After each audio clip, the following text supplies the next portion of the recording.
Mengapa publik perlu menyanyikan lagu Bangau-Bangau?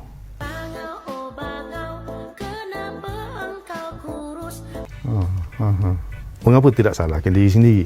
Sedangkan dari segi pembelajaran awal tadi kita telah berbincang tadi.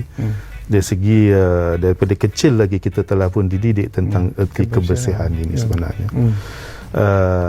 Lebih baik kita cuba sedaya upaya membantu. Individu yang terlibat ini sebenarnya tak ramai sebenarnya. Berdasar kepada komen-komen daripada publik, daripada komuniti, mereka menyokong kami sebenarnya. Dan ini menunjukkan individu-individu ini, saya katakan tadi, bilangan ini tak ramai. Tetapi perlakuan mereka ini menggambarkan seseorang, semua orang menyokong tindakan mereka. Jadi di peringkat kanak-kanak, kami memohon peranan ibu bapa. Di peringkat pelajar, guru, di peringkat universiti, malah di peringkat majikan, kerana tadi saya dah bagi tahu warga asing terlibat lebih daripada 138.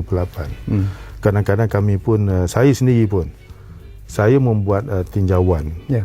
Saya telah menangkap 5 orang di luar daripada operasi. Kerana saya ingin menjiwai, saya ingin mendalami apakah kepayahan anggota-anggota saya semasa mereka melakukan operasi ini.